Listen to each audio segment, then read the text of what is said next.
Sister Catherine counted again, hoping the numbers would somehow change. $14.37. That was all that remained in the tin box she kept locked in her desk drawer. Tomorrow morning, 23 children would wake hungry, and in 58 days they would have no home at all. She sat alone in the small office at Hope Valley Orphanage, the November wind rattling the window frames. The kerosene lamp cast long shadows across the ledger, where red ink told the story of her failure. Not failure to love these children, not failure to teach them or protect them or pray for them, failure to understand the trap she had walked into, with eyes wide open and heart too trusting. 2 months ago, Vernon Ashford had arrived at her door with what he called a lifeline. The bank could lend her $2,000 to cover the orphanage's debts and see them through the winter. 15% annual interest compounded monthly, 90 days to repay. She had signed without reading every clause, without understanding the words buried in Section 7, Subsection 3. In case of default, the lender may seize collateral immediately without additional notice or court proceedings. She understood now. Too late, but she understood.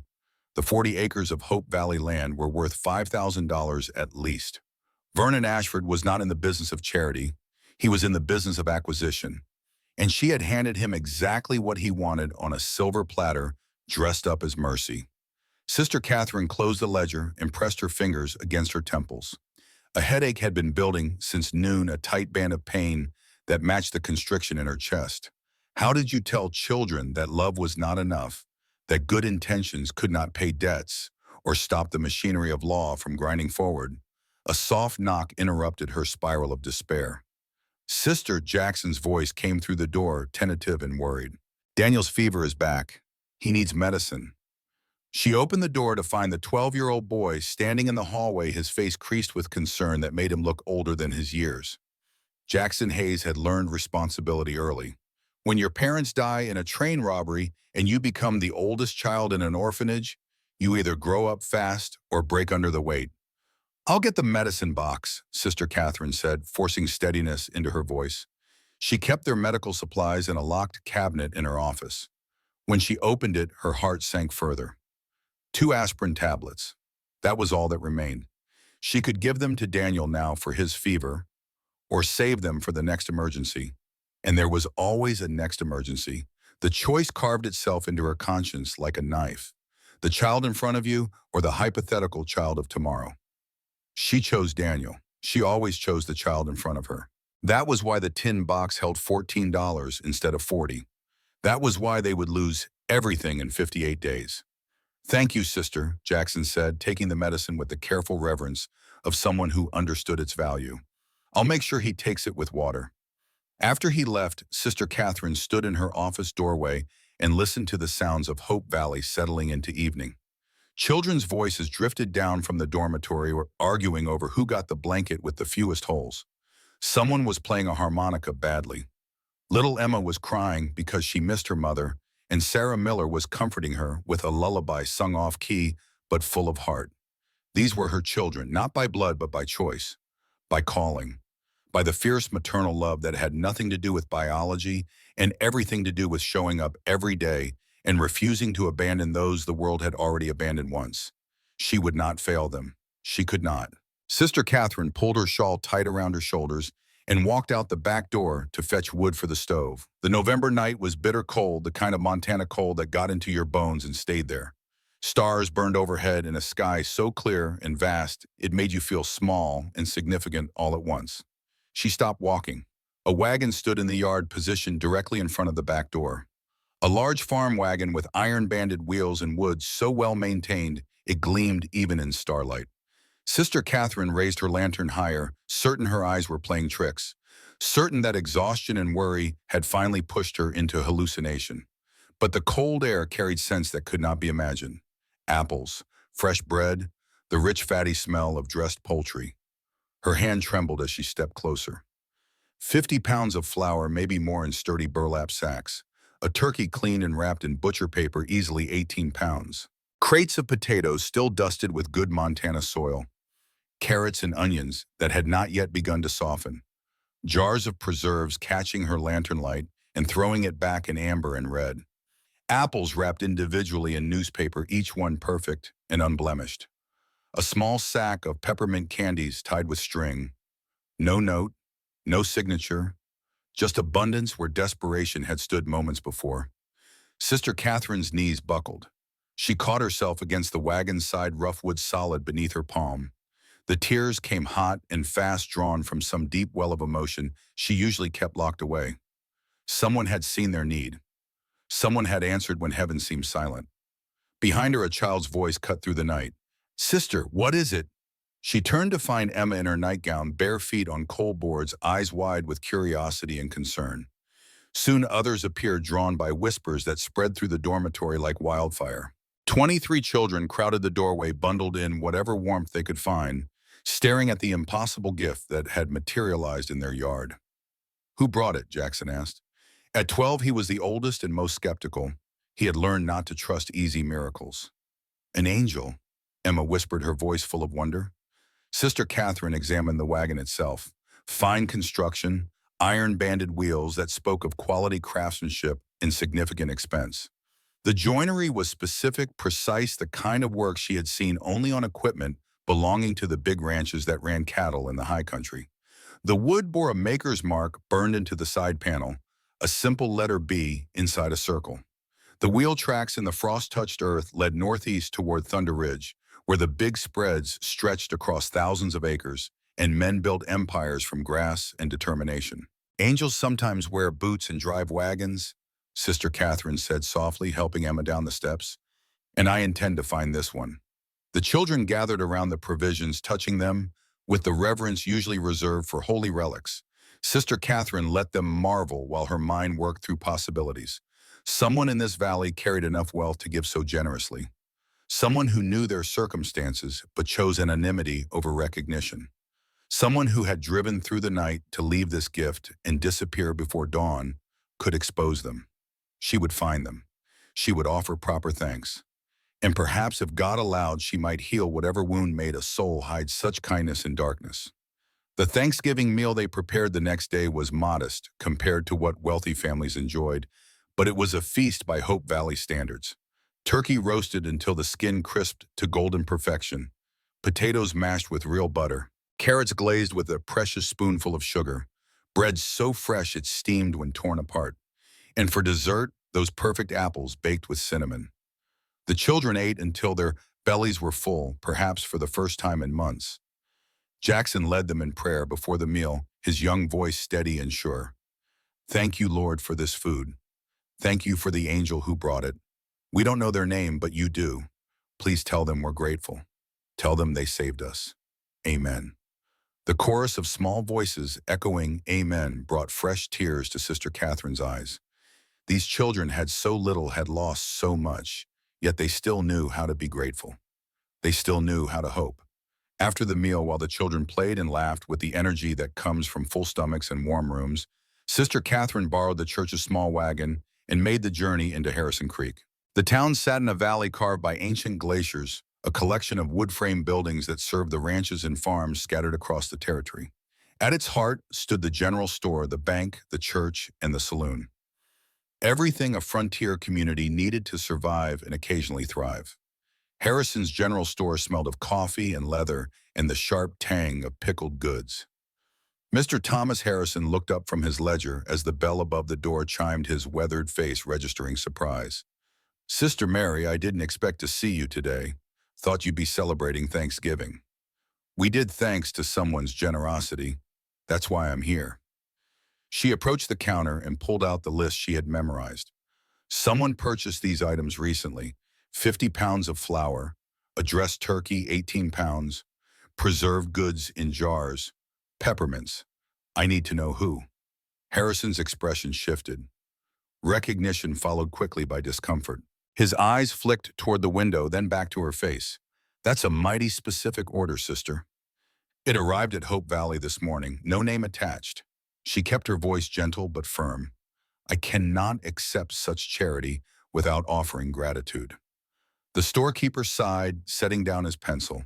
He was a good man, Thomas Harrison, honest in his dealings, kind to those in need. But he understood something about Montana that Sister Catherine was only beginning to learn. Some men wanted recognition for their goodness. Others ran from it like it might burn them alive. That would be Cole Brennan's order, Harrison said finally. But sister, he doesn't welcome visitors. The name hung in the air between them. Cole Brennan. Everyone in 3 counties knew that name. The rancher, Sister Catherine said. The rancher, Harrison confirmed. Biggest spread in Montana, 10,000 acres, 3,000 head of cattle, more wealth than most men can imagine. He paused, choosing his words carefully. He's been a widower 3 years now, since Elizabeth passed. The way Harrison said her name with that particular softness told Sister Catherine that Elizabeth Brennan had been loved not just by her husband, but by the whole community. Tell me about him, she said. Harrison leaned against the counter, his voice dropping, though they stood alone in the store. Cole came to Montana in '65 right after the war, had $50 in his pocket and a dream bigger than the sky. Worked as a ranch hand, saved every penny, learned every aspect of the cattle business. By 70, he had his own spread. By 75, he was the most successful rancher in the territory. And his wife, Elizabeth. Harrison smiled at the memory. She was a teacher from St. Louis, came west in '76 to teach at the mission school. Cole took one look at her and knew. They were married within 6 months. Built that big house on Thunder Ridge for the family they planned to have. The past tense in that sentence carried weight. They had no children, Sister Catherine asked gently. Harrison's face darkened. They tried 3 times. He paused, and in that pause, Sister Catherine heard the echo of tragedy. The first baby, a boy, was born 2 months early in '77. Lived 2 hours. The second, a girl, was stillborn in '78. Elizabeth nearly died that time. The doctors warned them. But she wanted to give Cole a child so badly. Sister Catherine already knew how the story ended, but she let Harrison tell it. The third time, January of '79.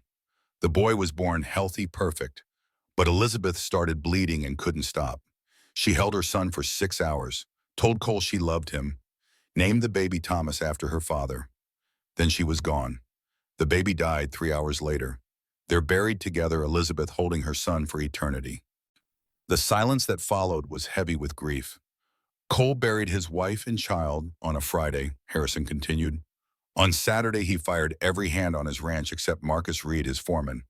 On Sunday, he locked himself in that big house and hasn't really come out since. Marcus runs the ranch. Cole just exists in that house like a ghost haunting his own life. Sister Catherine absorbed this, her heart breaking for a man she had never met. But he still cares enough to help children in need. Does he? Harrison's question was gentle but pointed. Or does he send anonymous gifts in the middle of the night because he can't face the world in daylight? Sister Cole Brennan is a good man. Maybe the best man I've known. But he's broken in ways I don't think can be fixed. Best to leave him in his solitude. Mr. Harrison, Sister Catherine said quietly, a man who fills a wagon with food for hungry children isn't sleeping. He's lost in the dark. And maybe he wants someone to come looking. She thanked him and left before he could argue further. The ride back to Hope Valley gave her time to think. Wealth and isolation made strange companions. Most rich men she had known in her time out east flaunted their charity-built libraries with their names carved in stone, threw elaborate parties to celebrate their own generosity. Cole Brennan hid his kindness like contraband, delivered it under cover of darkness, and fled before gratitude could find him. What kind of pain made a man afraid of being thanked? By the time she returned to Hope Valley, her decision had solidified. She would visit Thunder Ridge Ranch, not to intrude, but to acknowledge. Every act of mercy deserved witness, especially those performed in secret. Perhaps most especially those. Emma met her at the door. Did you find the angel? I found his name, Sister Catherine said, lifting the child into her arms. Now I need to find his heart. The next morning dawned clear and cold. Sister Catherine borrowed a horse from the church stable and set out for Thunder Ridge. The ranch was 12 miles northeast, a journey of 2.5 hours through country that took your breath away even as it tried to freeze the breath in your lungs. Montana in late November was a study in contrasts. Snow-capped peaks thrust into skies so blue they hurt to look at. Valleys rolled away in shades of gold and brown where grass had gone dormant for winter. Herds of deer moved through the aspens like ghosts. An eagle circled overhead, riding thermals invisible to earthbound eyes. Sister Catherine understood why men came to this place and never left. There was something in the vastness that either crushed your spirit or expanded it. No middle ground. You either became bigger to match the landscape or you shrank into insignificance. The Thunder Ridge Ranch announced itself long before the main house came into view. Fencing began 3 miles out, rail fences built with precision and maintained with care. Every quarter mile, a post bore the brand burned into the wood, a letter B inside a circle, the same mark she had seen on the wagon. Eventually, the road climbed a long rise and the ranch house materialized like something from a dream or a nightmare, depending on your perspective. 2 stories of white painted wood wraparound porch windows that caught the afternoon sun and threw it back cold and lifeless. This was not a house. This was a monument, a testament to what money could buy and what it could not. Sister Catherine had seen churches smaller than this home built for one man. She tied her horse to the rail and climbed the steps. Her knock echoed inside, hollow and lonely. For a long moment, nothing. She raised her hand to knock again. The door opened. Cole Brennan filled the frame. Tall, perhaps 6 feet 2 inches, shoulders broad from a lifetime of physical labor. Aged somewhere around 50, though, grief had carved lines that made him look older. Dark hair shot through with silver, a beard several days past respectable. But it was his eyes that stopped her. They held the startled look of a man interrupted from solitude so complete he had forgotten other humans existed. Blue eyes the color of Montana sky, but without the warmth, without the life. Eyes that had seen too much loss and decided never to look at joy again. Behind him, she glimpsed the house's interior. Afternoon lights streaming through windows that illuminated dust motes dancing in still air. Furniture covered in sheets like corpses. A dining table set for ghosts. Everything spoke of wealth. Nothing spoke of life. "Mr. Brennan," Sister Catherine said, "my name is Sister Catherine Hayes from Hope Valley Orphanage." His jaw tightened, the only sign that he recognized the name. "I've come to thank you for the provisions. The children had a Thanksgiving because of your generosity." "You're mistaken." His voice carried the rust of disuse, rough and uncertain, like he could not quite remember how words were supposed to sound. Mr. Harrison confirmed the order. "Your kindness saved us. Please accept our gratitude." Cole looked past her toward the horizon, anywhere but at her face. The gesture of a man who had spent 3 years avoiding human connection and had perfected the art of looking away. If someone helped, they did it for their own reasons. No thanks necessary. Nevertheless, Sister Catherine held his gaze when he finally met it. "The children would be honored if you would share Christmas dinner with us, not as payment, as family." Something flickered in his expression. Hope, maybe, or hunger. Quickly suppressed, locked away behind the walls built so high and thick that battering rams could not breach them. His hand tightened on the doorframe. "I appreciate the thought, sister, but I'm not fit company for children. We'll save you a place regardless. Please don't." The words came sharp, then softer edged with something that might have been pain or might have been fear. "It's kinder not to." She nodded, reading beneath the refusal. "The door remains open, Mr. Brennan, should you change your mind." He closed the door before she finished speaking. Not slammed, just closed, gently, finally, with the sound of a man sealing himself in a tomb of his own making. Sister Catherine returned to her wagon, but she glanced back once before leaving. Through a window, she saw him standing motionless in that empty hallway. A man trapped in a house built for joy but filled with grief. A living ghost haunting rooms that echoed with the laughter of children who never came. She was about to climb into her wagon when something caught her eye. A small fenced area behind the house up on a rise where the land flattened before climbing again toward the peaks. Curiosity pulled her toward it, or maybe intuition. Or maybe God whispering that some truths could only be learned by walking into places that hurt. The fence was white-painted wood, carefully maintained. Inside it, 4 graves. Sister Catherine stopped at the gate, her breath catching. The first headstone was larger than the others, carved from granite that must have cost a fortune to transport to this remote location. Elizabeth Ann Brennan, born 1853, died 1879. Beloved wife, you were my whole world. The 3 smaller stones stood in a row beside her, each one breaking Sister Catherine's heart a little more. Baby Brennan, boy, March 15th, 1877. Lived 2 hours, our first angel. Baby Brennan, girl, August 3rd, 1878. stillborn, our little rose who never bloomed. Baby Brennan, boy, January 14th, 1879. Elizabeth Ann Brennan, January 14th, 1879, together in heaven. Sister Catherine sank to her knees in the dead grass, tears streaming down her face. She understood now. Cole Brennan had not just lost a wife. He had lost 3 children, each death carving deeper into his soul. Each loss teaching him that love was not safe, that hope was a lie, that opening your heart only guaranteed it would be shattered. The last baby had killed Elizabeth, had taken both mother and child in one terrible sweep. Cole had held his son for 6 hours, watching his wife die, knowing the baby would follow. He had buried them together, mother still cradling the child she died bringing into the world. How did a man survive that? How did he wake up the next morning, and the morning after that, and all the mornings that followed, knowing he had built a house for a family that would never fill it? He did not survive. That was the answer. He simply stopped living, stopped hoping, stopped feeling anything except the dull ache of existing without purpose. Now she understood why he sent gifts in darkness, why he could not face the children. It was not about worthiness, it was about fear. The terror that if he let himself love these orphans, fate would tear them away too. Better to remain numb, better to stay dead inside. At least corpses could not feel pain. Sister Catherine stood slowly, wiping her eyes. She walked back to her wagon with a new weight pressing against her chest. Cole Brennan did not need pity. He needed exactly what those 23 children needed. He needed family. He needed purpose. He needed someone to look at him and see not a broken man but a father waiting to be born. She climbed into her wagon and looked back one last time. He stood at an upstairs window, now watching her. Even from this distance, she could see the loneliness radiating from him like cold from ice. "I will save you, Mr. Brennan," she whispered to the wind, "even if you don't want to be saved." The ride back to Hope Valley took longer than the journey out. Her mind raced with plans, possibilities, prayers. She knew now that Cole's isolation was not about anger or hatred. It was about self-preservation. He had loved too much and lost everything.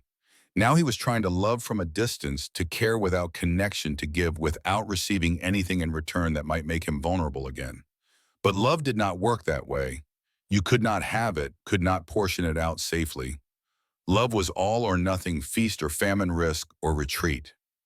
As she crested the final hill before Hope Valley came into view, Sister Catherine made a decision.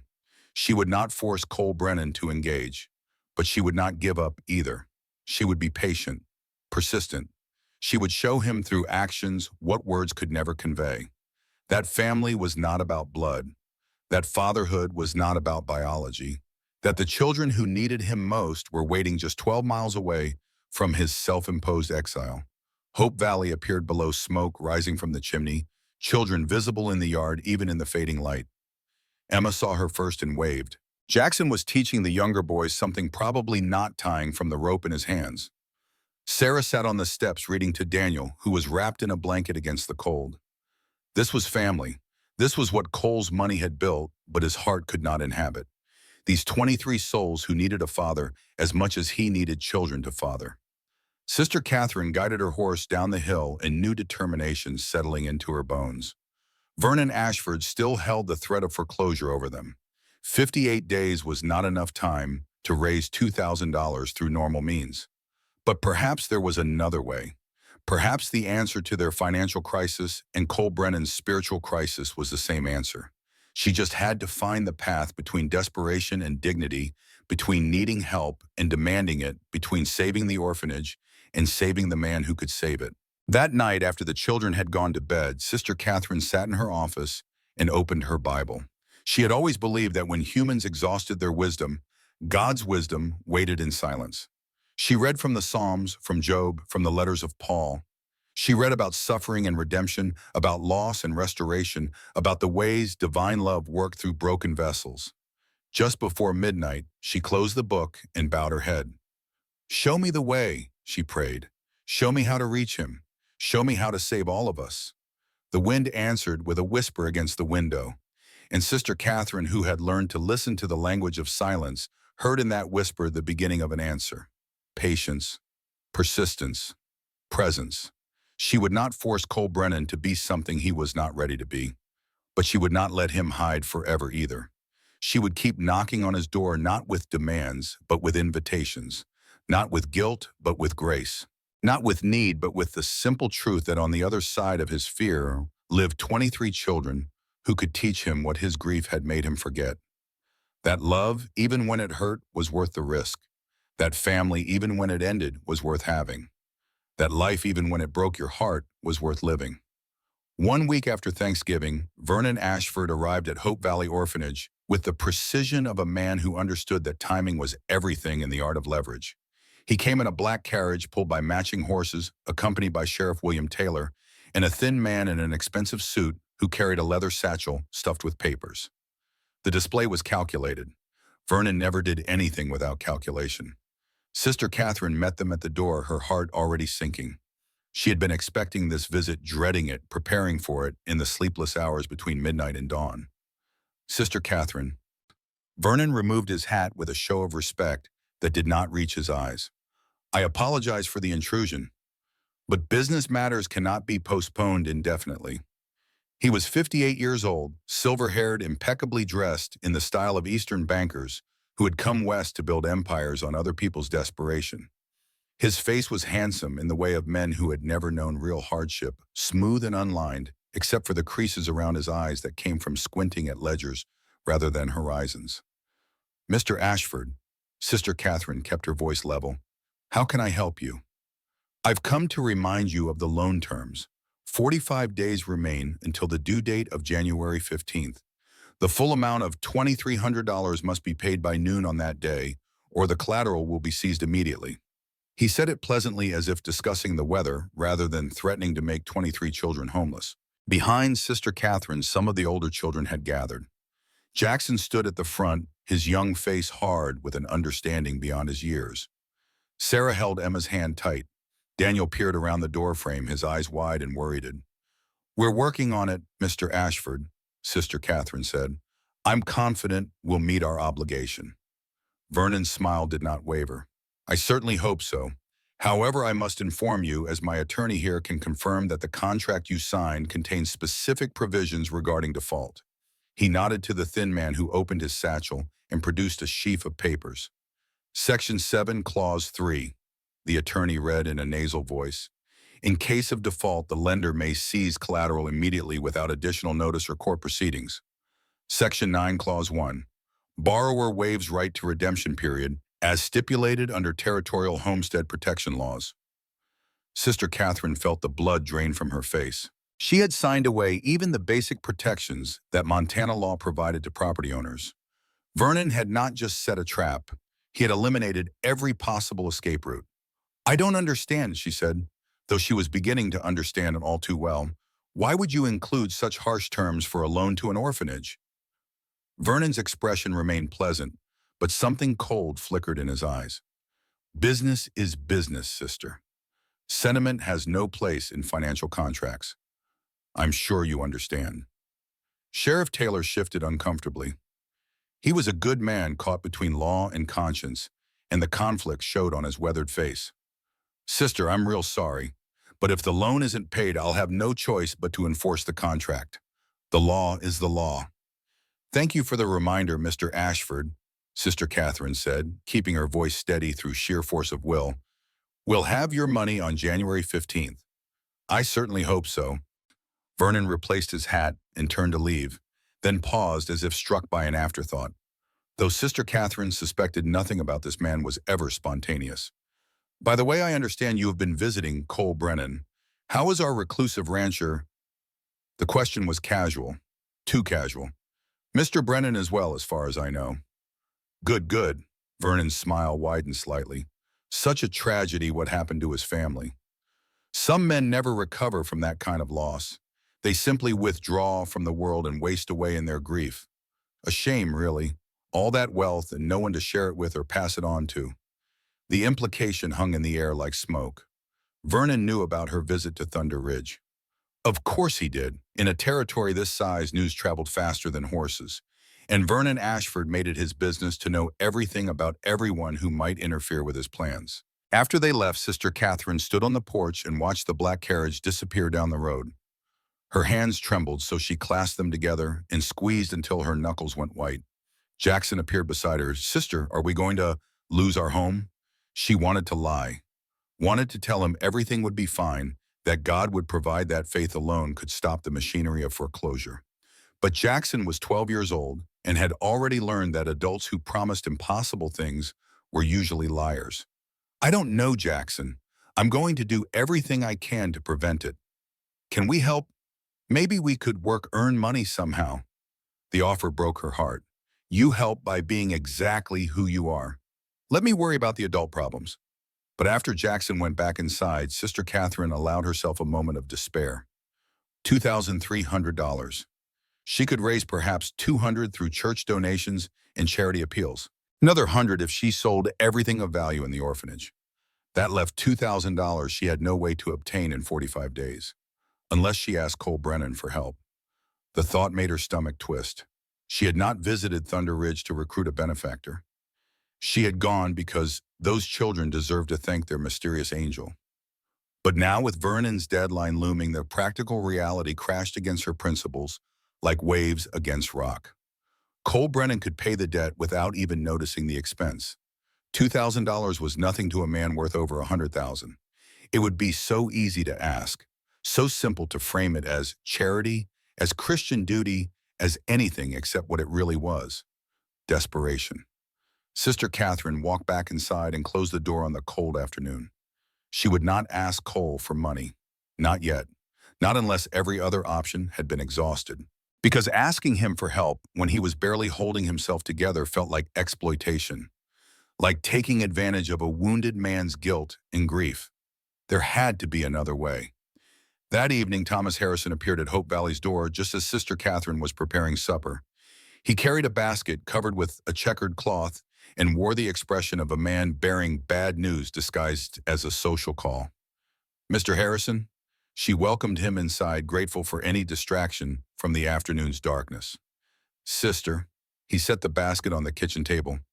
My wife sent bread and preserves, and I came to talk if you have a moment. They sat at the table while children's voices drifted from the dormitory above. Thomas Harrison folded his large hands together and studied them as if they contained answers to questions he had not yet figured out how to ask. I heard Vernon came by today, he said finally. News travels fast. In Harrison Creek, news travels before it happens. He looked up, his kind eyes troubled. Sister, I need to tell you something. Something you should have known before you signed that loan contract. Sister Catherine's stomach tightened. I'm listening. Vernon Ashford has been buying up property around Hope Valley for the past 8 months. Small parcels mostly. A farm here, a homestead there, paying cash well over market value. Nobody thought much of it at first. Figured he was just diversifying his investments. But 3 weeks ago, representatives from the Northern Pacific Railroad came through town. They're planning to extend a line from Helena to Great Falls, cutting right through this valley. The route goes directly through the parcels Vernon has been buying. Understanding dawned like cold sunrise. And if he owns enough contiguous property, he can negotiate a right-of-way deal with the railroad. Thomas nodded.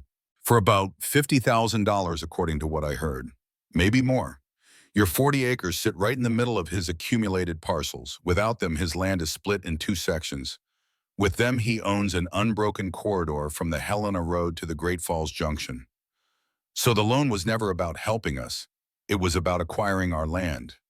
At a bargain price with legal protection against any challenge. Vernon set the terms knowing you couldn't possibly repay in 90 days. He probably expected you to default in 60. The fact that you've made it this far likely irritates him.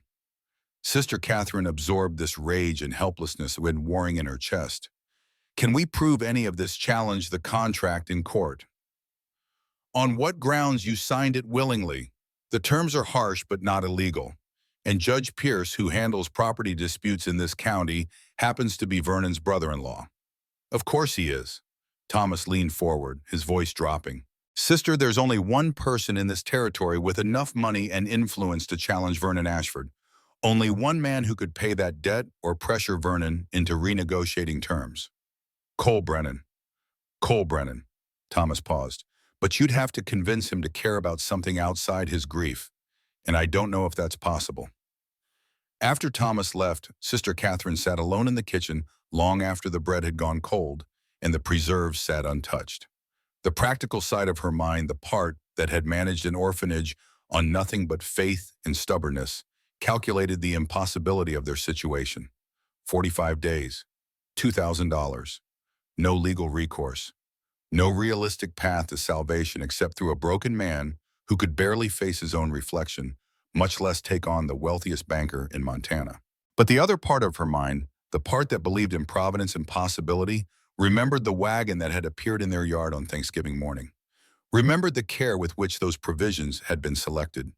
Remembered the look in Cole's eyes when she mentioned the children, that flicker of something not quite dead beneath the grief. He had cared once, maybe he could care again. Not for her sake, not even for the orphanage, but for 23 children who needed someone to believe they were worth fighting for. While Sister Catherine wrestled with impossible choices, Cole Brennan sat in his workshop at Thunder Ridge Ranch, surrounded by curls of wood and the ghosts of his intentions. The workshop occupied a corner of the barn, a space he had built 12 years ago when Elizabeth was pregnant with their first child. He had imagined himself making toys for sons and daughters, rocking horses and wooden dolls, wagons and puzzles. All the beautiful, useless things that loving fathers created to make their children smile. The workshop had sat untouched for 3 years. Dust had settled on the tools like snow. Cobwebs stretched between the workbench legs. The wood he had so carefully selected and stored had begun to warp slightly from changes in humidity and temperature. Tonight, for reasons he could not fully explain, Cole had cleaned the dust away, oiled the tools, selected a piece of pine with good grain and few knots, and begun to carve. His hands remembered what his mind had tried to forget. The knife moved in smooth, controlled strokes. The wood revealed its secrets slowly. What emerged was a horse small enough to fit in a child's hand, simple in design but detailed in execution. A working ranch horse, not a fancy show animal. The kind of horse that carried cowboys and pulled wagons and did the honest work that built this country. When he finished, Cole held the carving in his palm and stared at it. His first creation in 3 years, made for children he had never met and could never allow himself to know. Augustus Marcus Reed stood into the workshop doorway, his weathered face carefully neutral. Cole's foreman had learned long ago not to show surprise or concern.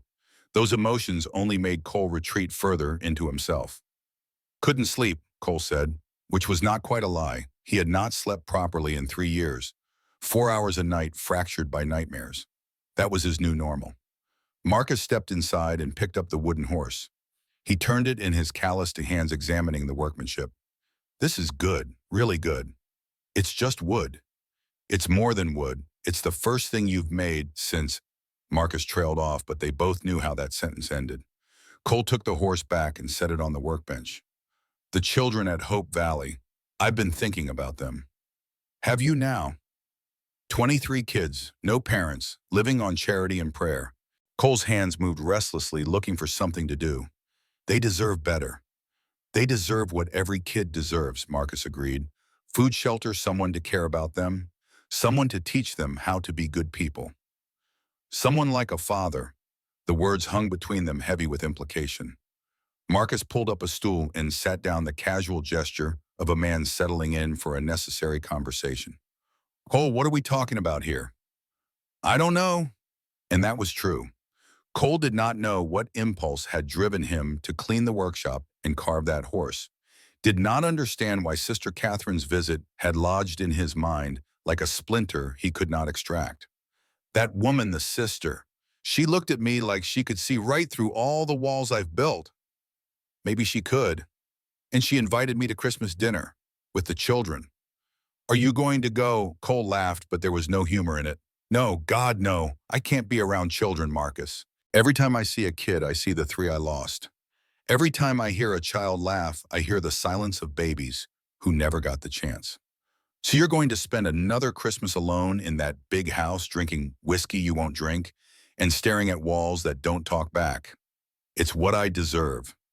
Marcus stood up abruptly, his patience finally breaking. That's horseshit, and you know it. You didn't kill Elizabeth. You didn't kill those babies. Life did what life does. It breaks things. It takes away what we love. But you're letting it win, Cole. You're letting grief turn you into something Elizabeth would never recognize. Cole's hands clenched into fists. Don't you dare tell me what Elizabeth would want. You didn't hold her while she bled out. You didn't watch your son stop breathing because he couldn't survive without his mother. You don't get to tell me how to grieve. You're right, I don't. Marcus's voice softened. But I do get to tell you when you're not grieving anymore. You're just hiding, and there's a difference. After Marcus left, Cole sat alone in the workshop for hours. His mind played the same scenes it had played 1,000 times. Elizabeth's face as the light left her eyes. The tiny chest of his son rising and falling, then stopping. The weight of two bodies in his arms, both cooling, both gone to a place he could not follow. He had buried them on a Monday, locked himself in this house on Tuesday, and every day since had been a slow march toward nothing. But tonight something was different. Tonight the weight of solitude felt heavier than the weight of loss. Tonight the silence echoed louder than screams. Tonight, for the first time in 3 years, Cole Brennan felt something besides grief. He felt lonely. The distinction mattered. Grief was passive, something that happened to you. Loneliness was active, a recognition that you were choosing isolation over connection. Grief could not be fixed. Loneliness could. The question was whether he had the courage to trauma it by. Cole stood up and walked to the workbench. He picked up another piece of wood and began to carve again. Another horse. Then another. Through the night he carved an entire herd, 6 horses in different poses, each one perfect, each one made with it or that transcended mere craftsmanship and became something else. Love. By the time dawn broke, Cole had a collection of wooden animals lined up on his workbench. 6 horses, 3 cows, 2 dogs. He stared at them, exhausted and exhilarated and terrified all at once. These were not just toys. They were an offering, a tentative reaching out from a man who had spent 3 years with his fists clenched tight, afraid to open his hands lest the world put something in them that it could then take away. Marcus found him there at sunrise, asleep with his head on the workbench surrounded by wooden creatures. Boss? Marcus shook his shoulder gently. You've been here all night. Cole lifted his head, disoriented. What time is it? 6 in the morning. You got a ranch to run, remember? But Marcus's eyes had already found the menagerie on the workbench. He picked up one of the horses, examined it in the early light. These for the orphanage. I don't know, maybe. I thought. Cole rubbed his face, searching for words. Those kids deserve something. Something made with care instead of just charity. So you're going to give them these. I was thinking I could leave them on the porch, anonymously, like the food. Marcus set the horse down carefully. Or you could do something really crazy. You could deliver them yourself. Actually meet these children you can't stop thinking about. I can't. Can't or won't. Both. Cole stood up, his back protesting the night spent hunched over a workbench. I'm not ready for that, Marcus. Maybe I'll never be ready. Then when will you be ready to live again? Next year, 5 years from now, when you're 70 and alone and wondering where your life went. Cole had no answer for that, so he walked away, but he left the wooden animals on the workbench, and Marcus, who understood his friend better than anyone, left them exactly where they were. Over the following 2 weeks, Cole fell into a pattern that was both new and achingly familiar. Each evening after the ranch work was done, he would saddle his horse and ride toward Hope Valley, not to the orphanage itself, but to a ridge overlooking it, hidden among the pines where he could observe without being observed. From his vantage point, he watched the daily rhythms of life at the orphanage, watched children play in the yard despite the December cold, throwing snowballs and building snow forts, watched them line up for meals orderly but energetic, watched the older ones help the younger ones with chores, saw Jackson teaching a group of boys how to mend a fence, saw Sarah reading to the little ones on the porch steps even as her breath fogged in the air. And he watched Sister Catherine move among them like a shepherd among sheep, present, but not controlling, guiding but not dictating. She had an ease with the children that spoke of genuine affection rather than duty. She laughed when they laughed. She knelt to comfort when they cried. She was, Cole realized, doing exactly what Elizabeth would have done if given the chance. The realization hurt and healed in equal measure. On the 10th night of his observations, Cole witnessed something that changed everything. He watched through his spyglass as Sister Catherine gathered the children in the main room. They sat in a circle on the floor, lit by lantern light. She opened a book and began to read. Cole could not hear the words from his distance, but he could see the children's faces. The rapt attention, the occasional gasps or giggles. The way even the oldest ones, who probably thought themselves too mature for stories, leaned forward to catch every word. This was what Elizabeth had wanted to give their children. Not wealth or land or legacy, just this. The simple magic of being together, of sharing stories and laughter, and the everyday miracle of family. Cole watched until Sister Catherine closed the book and the children dispersed to their beds. He watched the lights go out one by one until only a single lamp remained burning in what he assumed was Sister Catherine's office. He watched that light burn through the night, imagining her at her desk working on whatever impossible tasks kept an orphanage running. When he finally rode home, Cole's resolve had shifted. He still could not walk through their door, could not face those children and risk the emotional devastation that caring about them might bring. But he could do something. He could make toys. The workshop became his sanctuary and his purgatory. Every night for the next week, Cole carved. He expanded beyond horses and cows. He made wagons with wheels that actually turned, dolls with jointed arms and legs, a miniature barn with tiny animals. Each piece was a small masterwork carved with a precision that bordered on obsession. Marcus watched this transformation with cautious hope. He saw his friend engaging with something beyond grief for the first time in 3 years. But he also saw the frantic quality to it, the way Cole worked until exhaustion forced him to stop, then started again as soon as he could hold a knife without his hands shaking. "You're making enough toys for an army," Marcus observed one night, surveying the collection that now filled half the workshop. 23 children, Cole said without looking up. "Each one should have something special. And you're going to deliver these how another midnight supply drop?" "Something like that." Marcus sighed. "Cole, at some point, you're going to have to actually face these kids. You can't build a relationship with people you're too scared to meet." "I'm not building a relationship. I'm just giving them something they deserve." "Why do they deserve it?" The question stopped Cole mid-carve. He set down his knife and looked at the wooden doll in his hands, its features delicate and expressive. "Because they've lost everything. Because they're alone in the world. Because someone should care about them, even if that someone can't be part of their lives. Someone like you." "I didn't say that. You didn't have to." Marcus picked up one of the horses, examined the careful detail. "These aren't charity, Cole. These are love.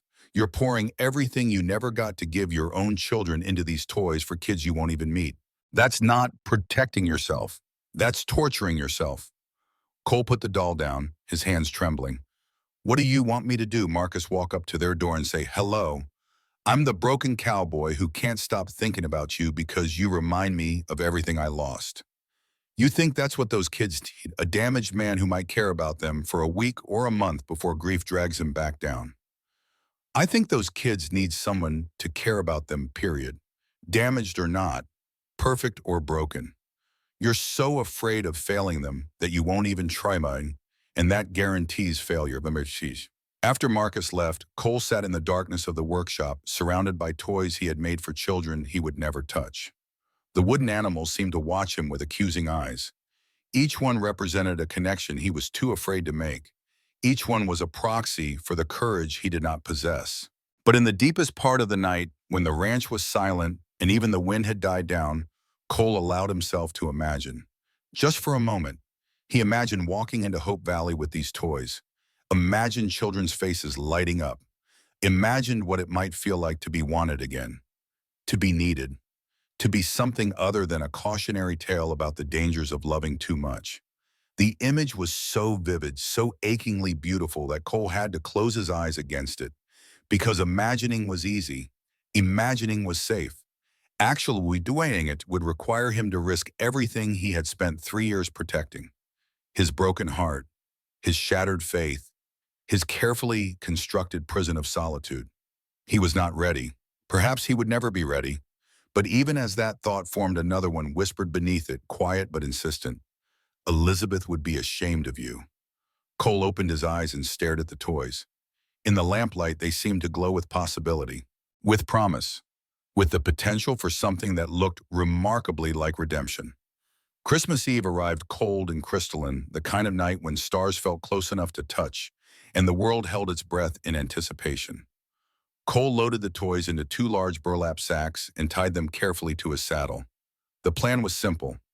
Ride to Hope Valley after dark, leave the bags on the porch, and disappear before anyone noticed. Marcus had tried to convince him otherwise. Just knock on the door. Give them the toys yourself. But Cole could not.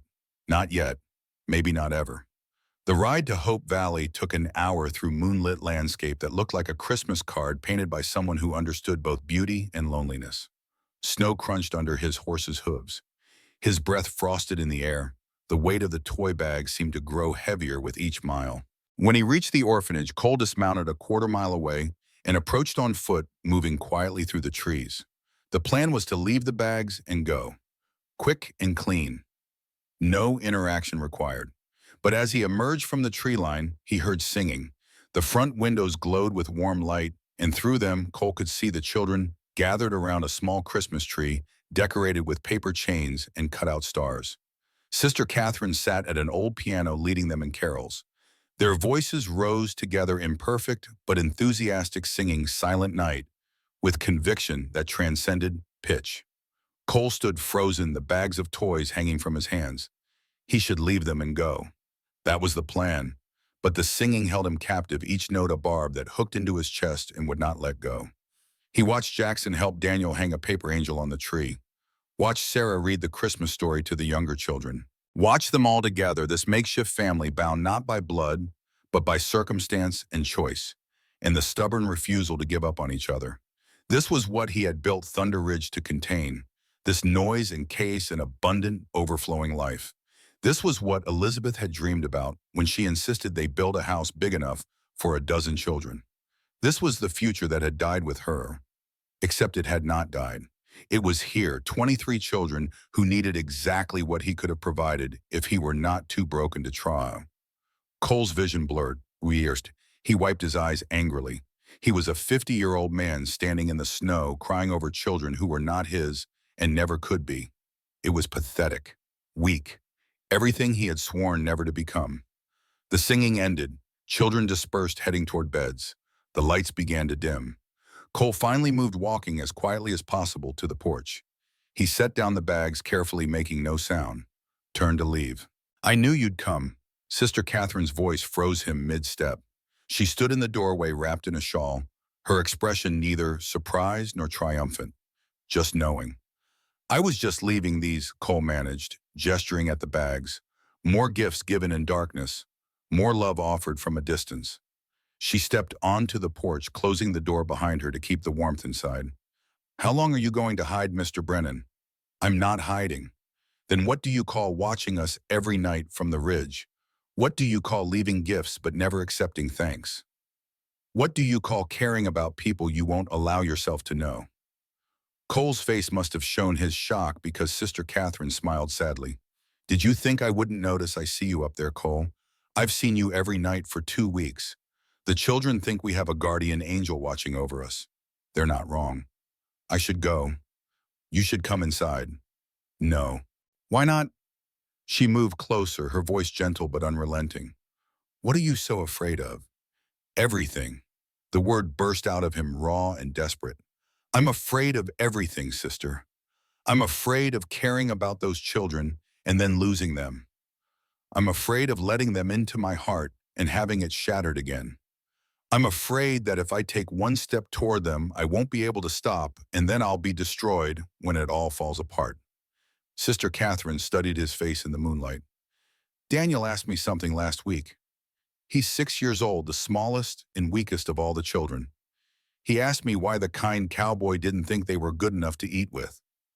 The words hit Cole like a physical blow. He actually staggered back a step. "The children have been learning proper table manners," Sister Catherine continued, her voice cutting through his defenses like a heated knife through snow.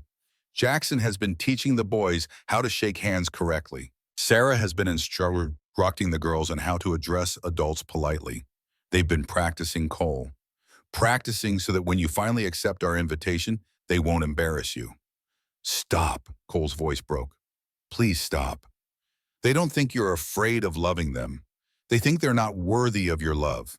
A 6-year-old boy is trying to be good enough to deserve your attention."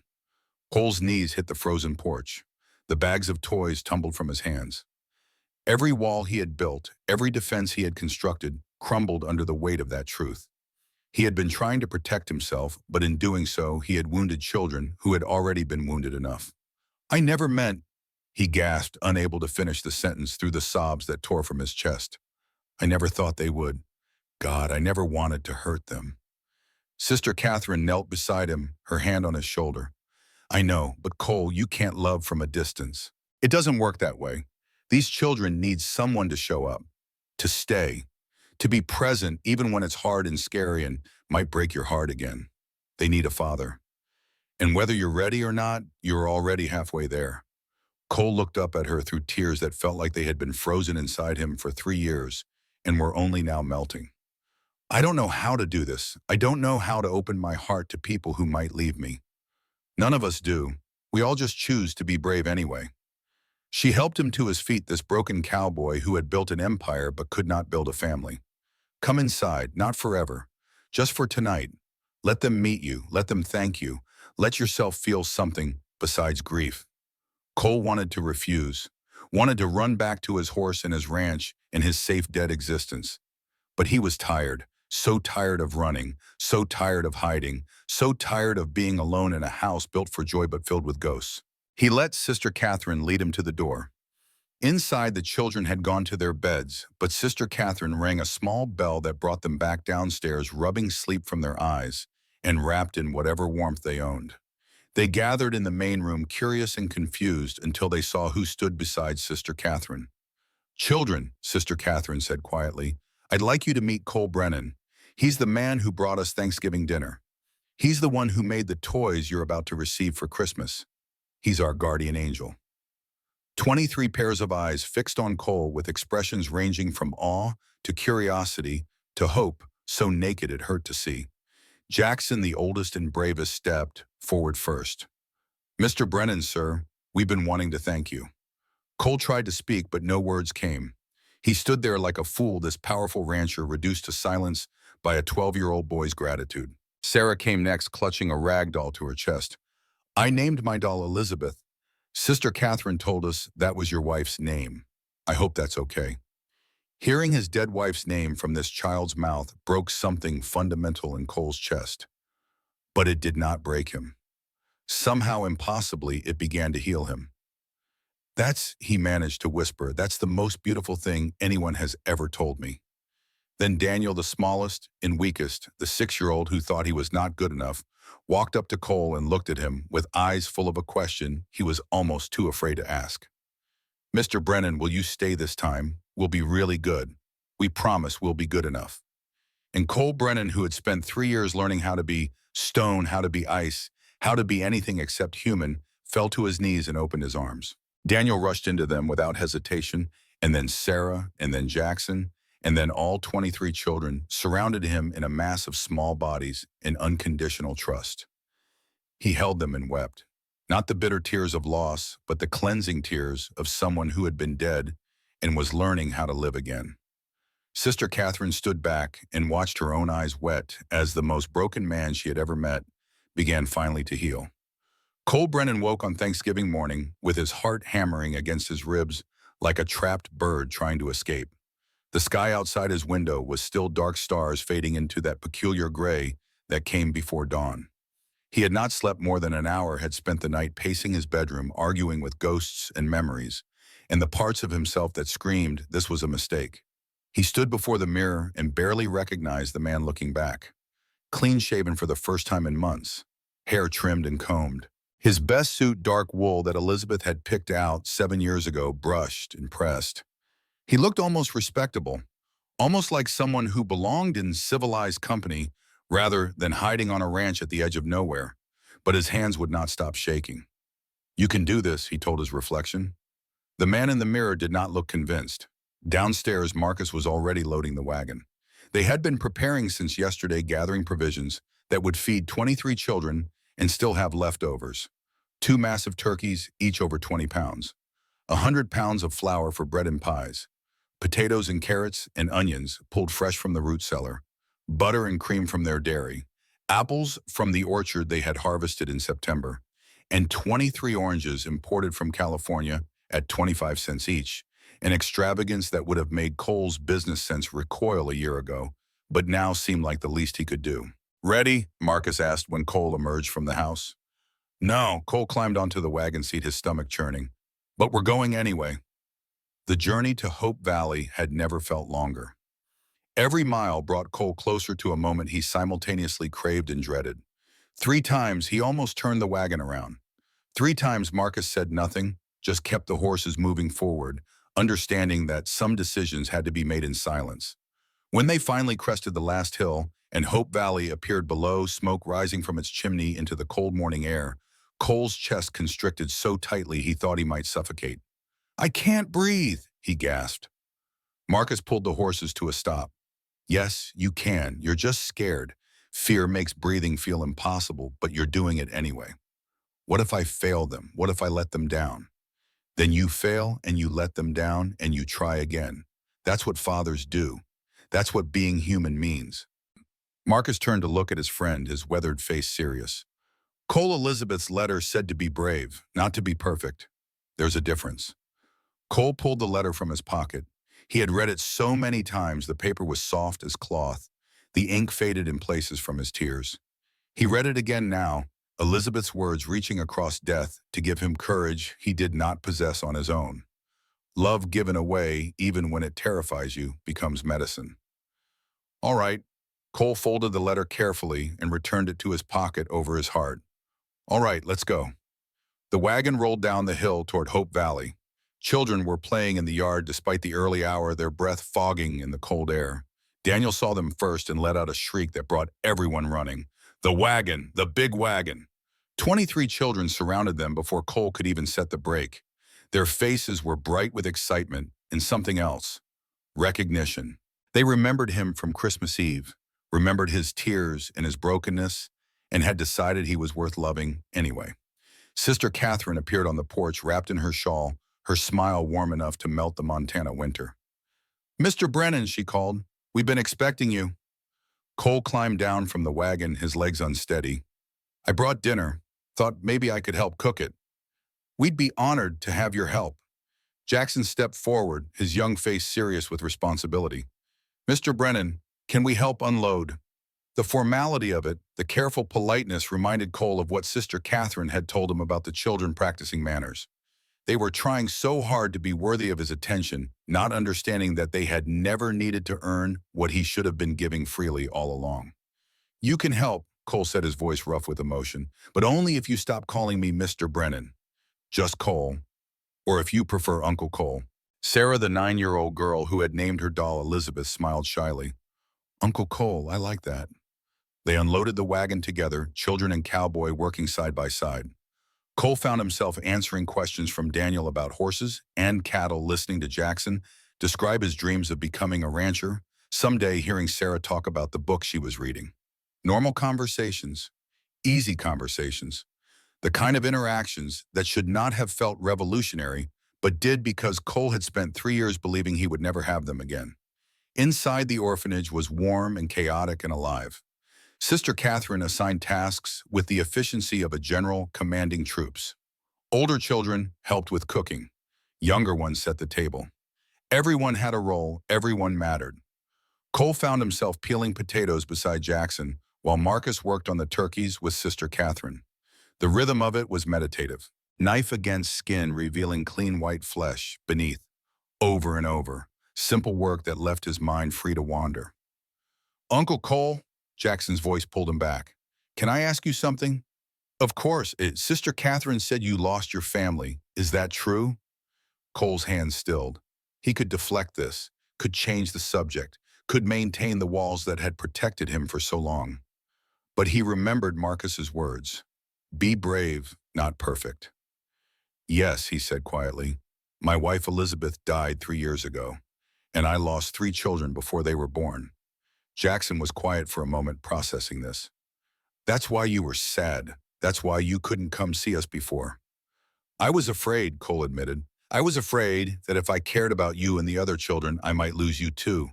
And I didn't think I could survive that again. But you came anyway." "I came anyway." "That's brave." Jackson returned to his potatoes, his voice matter of fact.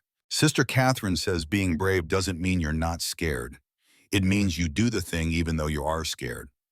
Cole looked at this 12-year-old boy who had lost his parents to violence and still managed to hope to trust to believe in the goodness of strangers. Your sister is a wise woman. She's not really my sister. She just takes care of us. Jackson paused. But I guess that makes her more like a mother.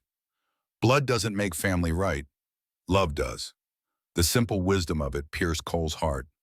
Yes, he whispered, love does. The morning passed in a blur of cooking and conversation, and small moments that felt monumental. Sarah showed Cole her doll, the one named Elizabeth, and he held it with shaking hands and told her stories about the woman whose name it bore. Daniel demonstrated the rope tricks Jackson had taught him, proud and eager for approval.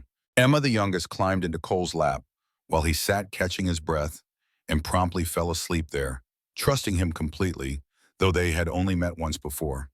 Cole sat frozen, terrified to move and wake her, this tiny weight in his arms, an echo of the children he had never gotten to hold this way. Marcus caught his eye from across the room and smiled. Not pitying, just pleased to see his friend finally living again. By noon, the feast was ready. The long table that had been empty for so many meals now groaned under the weight of abundance. The turkeys golden and perfect. Mashed potatoes in a mountain that seemed impossible to finish. Vegetables glazed and seasoned. Fresh bread still steaming. Pies cooling on the windowsill. And in the center of it all, a bowl of oranges, their bright color a spot of California sunshine in the Montana winter. 25 people gathered around that table. 23 children. Sister Catherine, Cole, Marcus. They stood behind their chairs, and Sister Catherine asked them to join hands for grace. Cole found himself between Jackson and Sarah, their small hands in his calloused ones. The circle completed, connecting them all, making them whole. Lord, Sister Catherine began, her voice thick with emotion, we thank you for this food, but more than that, we thank you for bringing together people who needed each other, for showing us that family is not about blood, but about choice. For this man who was brave enough to walk through his fear and join us. For these children who teach us every day what resilience and hope look like. We are not 23 orphans and a nun and a cowboy anymore. We are a family. Amen. Amen, they echoed. But before anyone could sit, before the meal could begin, there came a heavy knock on the door. The kind of knock that meant trouble. Sister Catherine's face paled. She knew that knock. Cole saw the fear flash across her features and was on his feet before he could think, instinct taking over. The door opened to reveal Vernon Ashford, Sheriff Taylor, and Judge Pierce. Vernon's smile was cold and calculating, the expression of a man who held all the cards and knew it. Sister Catherine, Vernon said pleasantly, though his eyes were hard, I apologize for interrupting your Thanksgiving, but I'm here on a matter of business that cannot wait. Mr. Ashford, Sister Catherine moved to block the doorway as if her body alone could protect the children behind her. This is neither the time nor the place. I disagree. There are 30 days remaining on your loan. I've come to inquire officially and with witnesses whether you have the means to repay the full amount of $2,300. The number hung in the air like a guillotine blade. Cole saw the children's faces, saw their confusion turning to fear as they sensed the threat, even if they did not fully understand it. We're working on it, Sister Catherine said, her voice steady though her hands trembled. That's not an answer. Vernon's smile widened. The contract is quite clear. If you cannot produce evidence of the full amount by January 15th, the property will be seized immediately. No grace period. No appeals. I wanted to make sure you understood the stakes. The stakes are 23 children losing their home, Sister Catherine said, her voice hardening. I understand perfectly what you're doing, Mr. Ashford. I'm simply conducting business. If you want to assign moral weight to legal contracts, that's your prerogative. Vernon's eyes found Cole and his expression shifted to something ugly. Brennan, I didn't expect to find you here. Finally emerged from your cave. Cole stepped forward, positioning himself beside Sister Catherine. His fear had evaporated, burned away by a rage so pure it felt cleansing. This man, this calculating vulture who preyed on orphans and widows. This was the kind of evil that wore expensive suits and hid behind law. State your business and leave Ashford. My business is with Sister Catherine, not you. unless you've decided to insert yourself into matters that don't concern you. Everything concerning this orphanage concerns me now. Vernon's eyebrows rose. Is that so? And in what capacity are you involving yourself exactly? Cole did not hesitate. The words came from a place deeper than thought, truer than fear. These are my children. This is my family. And you're threatening them on a holiday in their own home. So yes, it concerns me. The room went silent. 23 children stared at Cole with expressions ranging from shock to joy to disbelief. Sister Catherine's hand found his arm, steadying and grateful. Your children.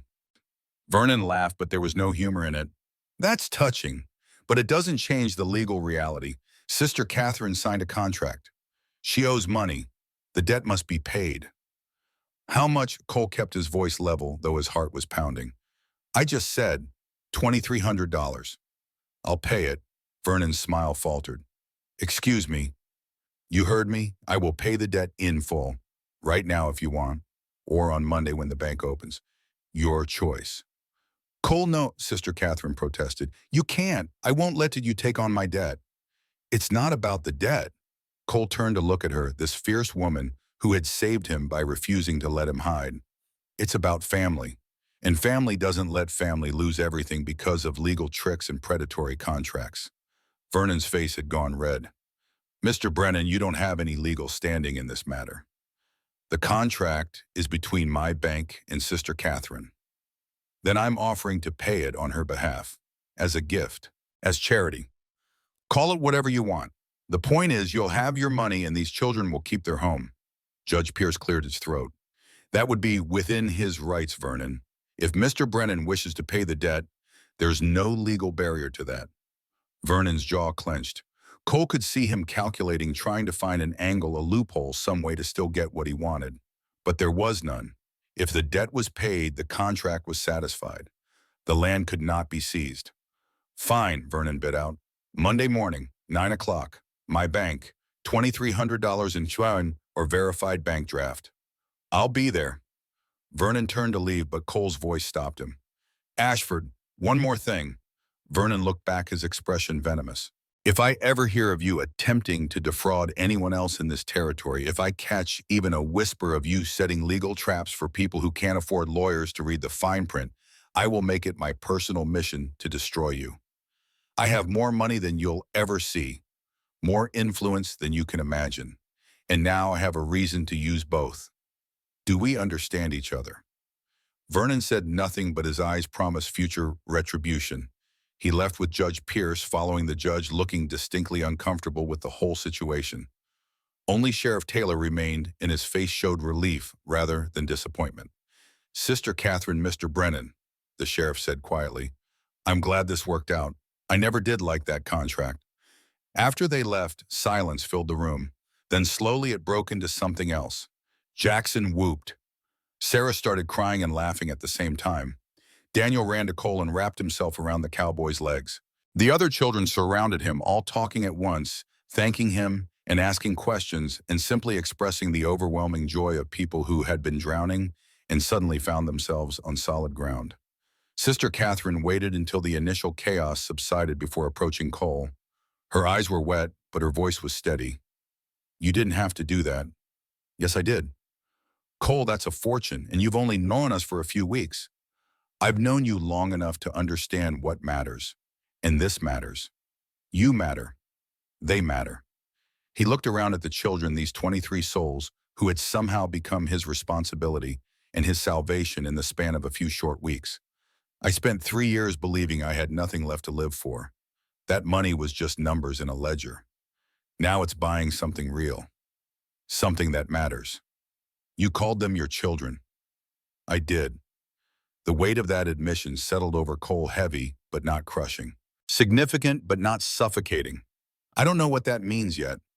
I don't know how to be a father to 23 kids. But I want to try. If you'll let me. If they'll let me. Sister Catherine smiled through her tears.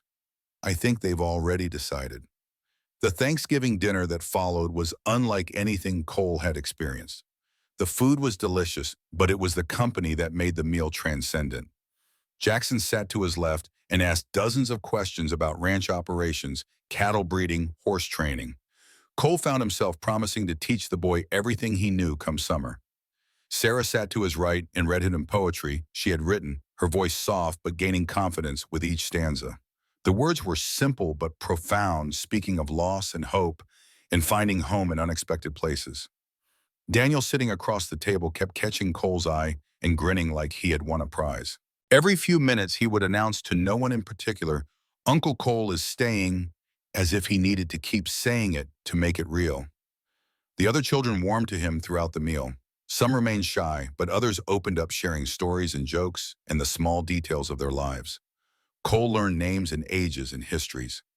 Each child carried their own burden of loss, their own story of how they came to be orphans. But none of them seemed broken by it. Bent perhaps, scarred certainly, but not broken. They were resilient in ways Cole was only beginning to understand. They had survived losses that would have destroyed weaker souls.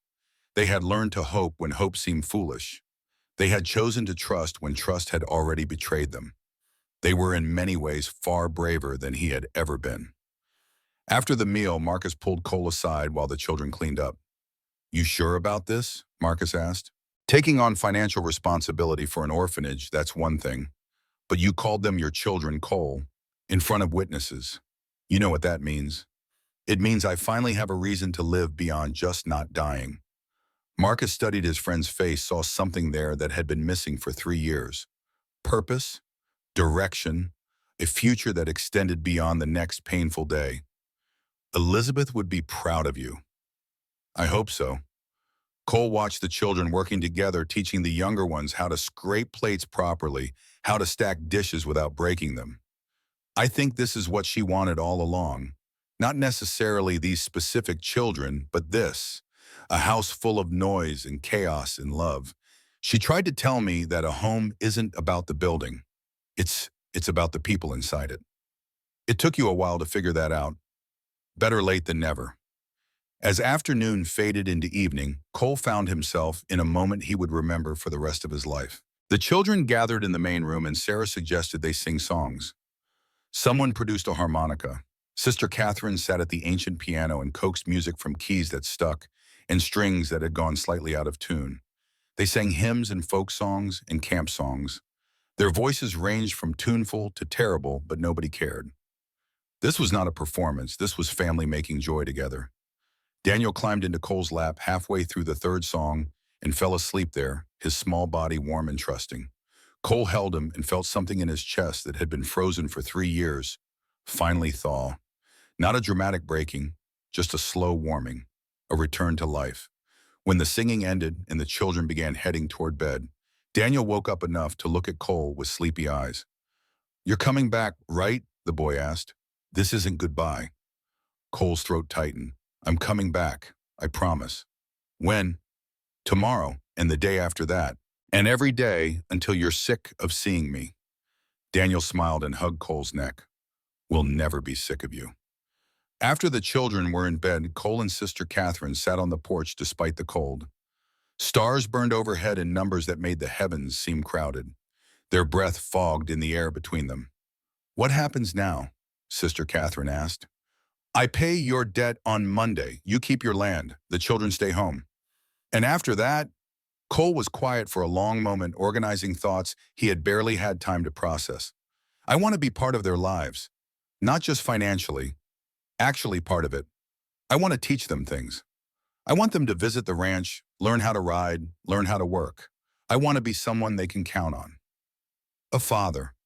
I don't know if I'm ready for that word." "The word doesn't matter. The action does." Sister Catherine turned to look at him in the starlight.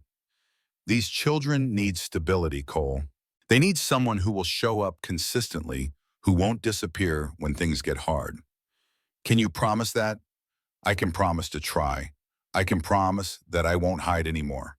I can't promise I won't fail sometimes, but I can promise I'll keep trying." That's all anyone can do. They sat in comfortable silence for a while, two people who had been strangers a month ago and were now bound together by 23 children who needed them both. "Cole," Sister Catherine's voice was tentative. "Can I ask you something personal?" "Yes." Do you think Elizabeth would approve of this, of you taking on this responsibility? Cole reached into his pocket and pulled out the letter, unfolded it carefully. He handed it to Sister Catherine, who read it by starlight. When she finished, she was crying. She knew. She knew exactly what you would need. She always did. She understood me better than I understood myself. Cole took the letter back and returned it to his pocket. This is what she wanted, not these specific children, but this. Me opening my heart again. Me risking love, even though I'm terrified. She called it medicine, and she was right. Being here today with them, it hurt in ways I can't explain. But it was good hurt, healing hurt. They're healing you as much as you're helping them. Maybe that's how it's supposed to work. The next morning, Cole woke at Thunder Ridge Ranch with a sense of purpose he had not felt in 3 years. He dressed quickly and went down to the workshop where the remaining wooden toys still sat on the bench. He had given the children the Christmas toys, but there were more. A wagon he had started, a dollhouse he had planned, a rocking horse that still needed paint. He would finish them all. He would fill that orphanage with handmade toys, each one a small act of love, each one a promise that he was not going anywhere. Marcus found him there at breakfast time. "You're going to spend every morning in here now." "Maybe. I've got 23 kids to make toys for. That's a lot of work." Marcus leaned against the door frame, his smile genuine. "You know what I see when I look at you right now? I see the man Elizabeth married, the one who believed in building things, the one who wasn't afraid to love big." "I'm still afraid," Cole admitted. "I'm terrified every minute, but I'm doing it anyway." That's the definition of courage. On Monday morning, Cole rode into Harrison Creek with a bank draft for $2,300. Vernon Ashford was waiting at his bank, his expression sour but professional. The transaction took less than 5 minutes. Money exchanged hands, documents were signed, the debt was satisfied. As Cole turned to leave, Vernon spoke. "You've made an enemy today, Brennan." "I already had an enemy. Today I made sure that enemy can't hurt the people I care about." Cole rode back to Thunder Ridge, but he did not stay long. By noon, he was back at Hope Valley with supplies for repairing the roof, which he had noticed was leaking in one corner. Jackson and the older boys helped him with the work, eager to learn and grateful for the attention. It became a pattern over the following weeks. Cole would spend mornings managing his ranch, afternoons at Hope Valley, teaching and helping and simply being present. The children absorbed his knowledge like drought-thirsty earth drinking rain. Jackson learned about cattle. Sarah learned about record keeping and ranch management. Daniel learned about horses, starting with the gentlest mare and gradually building confidence. But Cole learned as much as he taught. He learned that children were resilient beyond measure, that laughter was medicine, that love multiplied rather than divided when shared, that being a father was less about biology and more about showing up day after day, even when it was hard. 3 months after that first Thanksgiving dinner, Cole made a decision. He called Sister Catherine aside one afternoon when the children were busy with chores. "I want to make this official," he said. "I want to legally adopt them. All of them." Sister Catherine's eyes widened. "Cole, that's a massive commitment. 23 children." "I know, but I've been thinking about it. What happens if something happens to me? Right now, I'm just a benefactor. If I die tomorrow, my will might provide for them financially, but they'd still be orphans. If I adopt them legally, they become my heirs. They inherit everything. They have legal protection. Have you thought about what that means practically? You're a single man. Adoption laws might not even allow it. I've spoken to a lawyer in Helena. It's complicated, but it's possible, especially given the unusual circumstances, especially if you're willing to serve as their primary guardian with me as the adoptive father." Sister Catherine sat down heavily. "You've really thought this through." "I've thought about nothing else for weeks. These kids deserve security. They deserve to know that someone has committed to them permanently, legally, irrevocably. I want to be that someone." "What about the ranch? How will this work practically?" "I'll build an addition to the bunkhouse, large enough to house the older boys comfortably. During the summer, they'll live at Thunder Ridge and learn ranching. During the school year, they'll stay here, but I'll visit every day. The girls can have rooms in the main house whenever they visit. We'll make it work." Sister Catherine's eyes filled with tears. "Cole Brennan, you are the most stubborn, most wonderful man I've ever met. Is that a yes? That's a yes. The legal process took 6 months. There were interviews and inspections and countless forms to fill out. The judge who finally approved the adoption was not Judge Pierce, but a circuit judge from Helena, who had no connection to Vernon Ashford. He looked at Cole's finances, at the children's living conditions, at the testimonies from Sister Catherine and Marcus and Thomas Harrison, and dozens of others who had witnessed the transformation of both the cowboy and the children. On a warm day in late summer, Bull Brennan became the legal father of 23 children, ranging in age from 5 to 13. The ceremony took place at Hope Valley with everyone who mattered in attendance. When the judge asked if anyone objected, the room was silent except for Emma's whispered, "Finally." That evening, Cole gathered all 23 children together. They sat in a circle on the floor of the main room, and for the first time he spoke to them not as Uncle Cole, but as their father. "I want you to understand something." He began, his voice thick with emotion. "I'm not replacing your parents. The people who gave birth to you, who loved you first, they'll always be your parents. I'm not trying to take that away." "We know," Jackson said. "You're just adding to it." "Exactly. And I want you to know something else. I'm going to fail sometimes. I'm going to make mistakes. I'm going to be too strict or too lenient or just plain wrong. But I promise you this, I will never stop trying. I will never abandon you. I will never stop loving you, even on the days when you make me crazy." Even when Daniel asks a million questions, Sarah teased. Even then, especially then. A pause hung in the air, the kind of silence that feels full rather than empty. Daniel, sitting cross-legged at Cole's feet, looked up with those serious eyes that always seemed too old for a 6-year-old body. He had been quiet through the ceremony, quiet through Cole's speech, but now he raised his hand like he was in school. "Uncle Cole," he said, then stopped, bit his lip, tried again. "I mean, what should we call you? But now you're our father. The judge said so, but you're also Uncle Cole, and Mr. Brennan feels too." He searched for the word, his small face scrunched in concentration. "Far away." The room fell silent. 22 other children and Sister Catherine waited for Cole's answer to a question he had not let himself think about.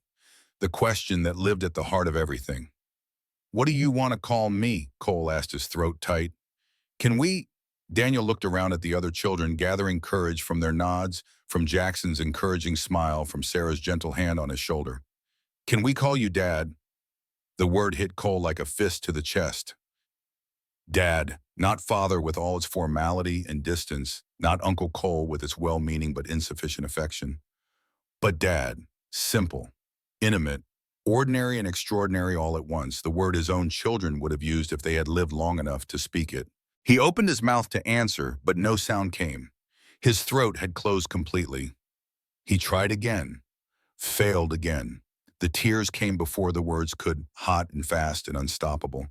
He had cried when Elizabeth died, cried when he buried his babies, cried on Christmas Eve when these children first embraced him. But those tears had been about loss, about grief, about the breaking of things. These tears were different. These were tears of restoration, of healing, of a word he thought he would never hear spoken in his direction by a child who meant it. Yes. He finally managed to whisper, his voice raw and broken and more honest than anything he had said in years.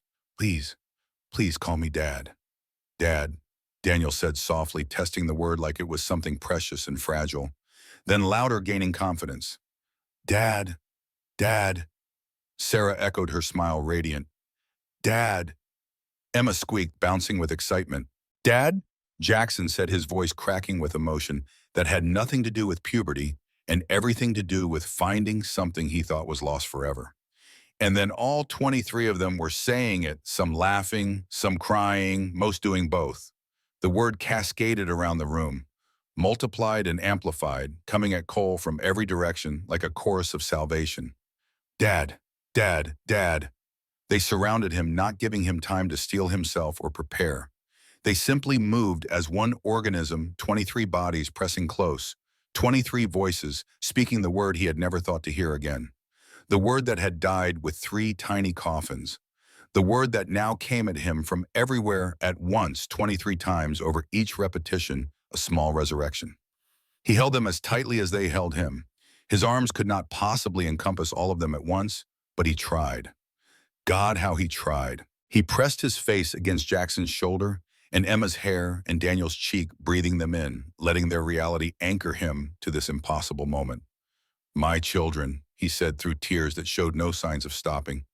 My beautiful, brave, miraculous children. Our dad, Jackson replied, his voice steady despite the wetness on his own cheeks.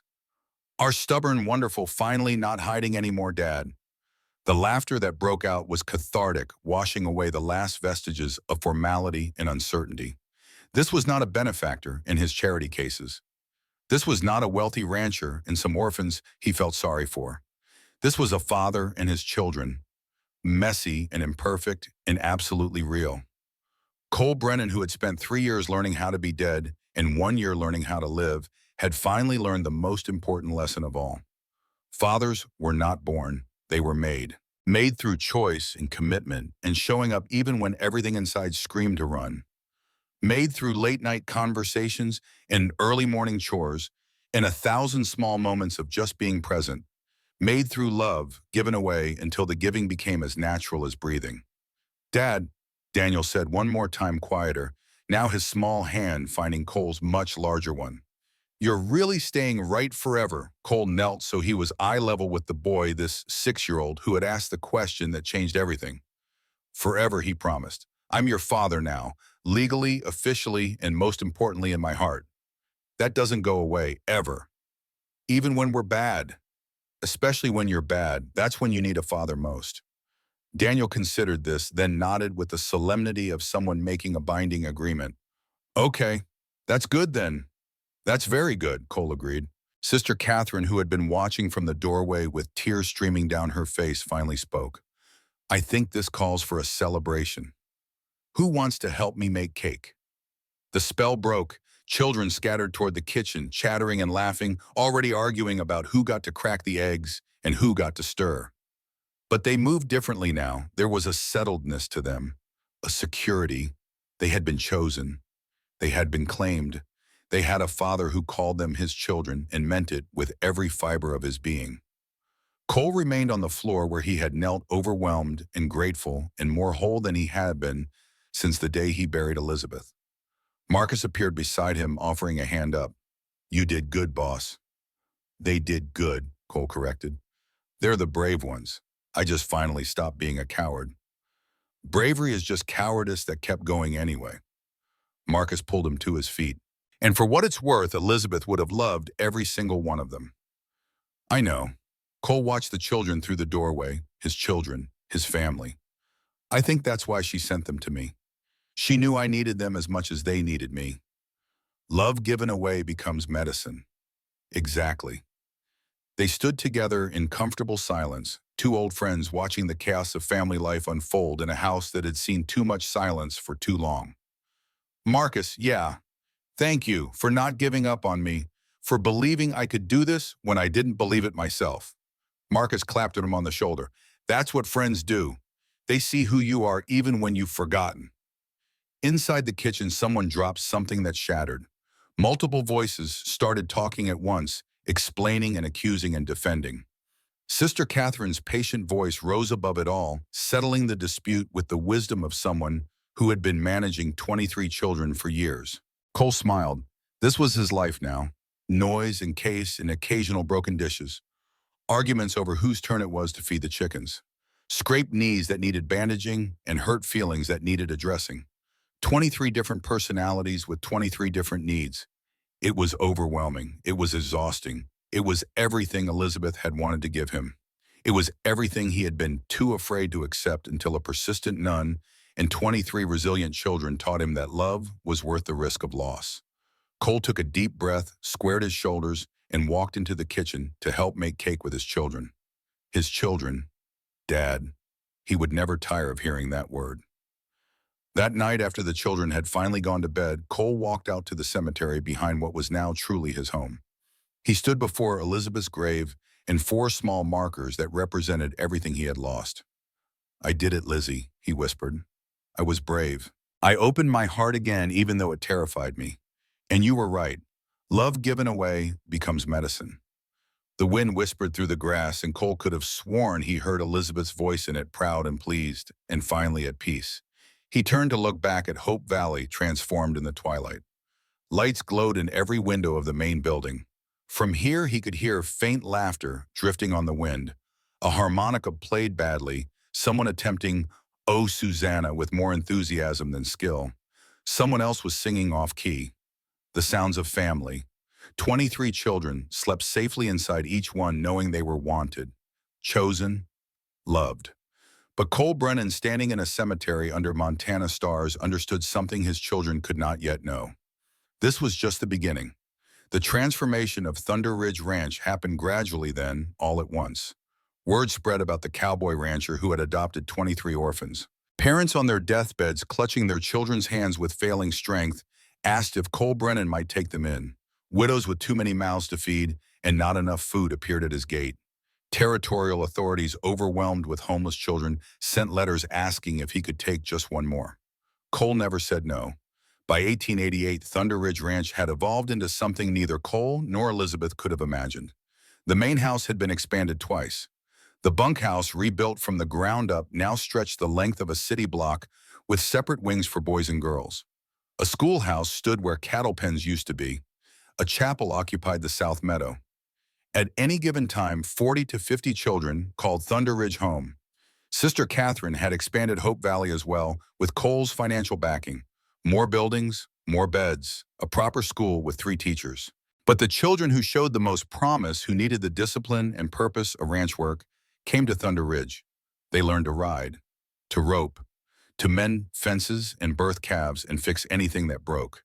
But more than that, they learned that broken things, including themselves, could be made whole. Jackson Hayes, 18 years old and already managing men twice his age, rode up to Cole one summer morning with the question that had been building for months. "Dad, I've been thinking." He had taken to calling Cole Dad without hesitation, without the awkwardness some of the newer children still showed. "What happens to the ranch when you're gone?" Cole, 57 years old and still doing the work of a man 20 years younger, looked at his oldest son with interest. "What do you think should happen?" "I think it should keep going, not as your ranch, as a place for kids who need it, forever. A children's home. More than that, a working ranch that teaches them skills, that gives them purpose." Jackson's eyes were bright with passion. "You've proved it works. These kids, they're not charity cases. They're cowhands. They're workers. They're family."